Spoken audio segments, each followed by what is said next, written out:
দিনটা ছিল রবিবার। সকাল সকাল স্যালনে গিয়ে ছেলের চুলটা কাটিয়ে তিনজন মিলে একটু ডাব খেতে এসেছি। যা ড্রাই ওয়েদার, শরীরটাকে হাইড্রেটেড রাখা ভীষণ জরুরি।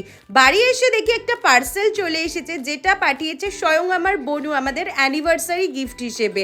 আর ও খুব ভালো করে জানে সেরামিকের প্লেটের আমার ভীষণ শখ। তোমাদের কারো লিঙ্ক লাগলে জানিও, আমি দিয়ে দেবো।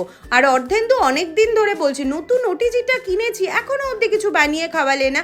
তাই ভাবলাম আজকে ওকে হোল চিকেন রোস্ট বানিয়ে খাওয়াবো। আর আমি এই হোল চিকেনটাকে 3 ঘন্টা নুন জলে চুবিয়ে রেখেছিলাম যাতে মাংসটা ভীষণ সফট হয়। আর তারপর বাদবাকি ইনগ্রিডিয়েন্টস দিয়ে আরও 1 ঘন্টা ম্যারিনেট করেছিলাম। আর ওটিজিতে এটা বানাতে আমার ওই 1.5 ঘন্টা মতো টাইম লেগেছিল। আর যেহেতু আমি কোনো ফুড কালার অ্যাপ্লাই করিনি, ওই জন্য রঙটা কিন্তু টকটকে লাল আসেনি। বাট চিকেনটা ভীষণ টেন্ডার, জুসি আর টেস্টি হয়েছিল। তোমাদের কারো ফুল রেসিপি লাগলে অবশ্যই জানিও, আমি দিয়ে দেবো।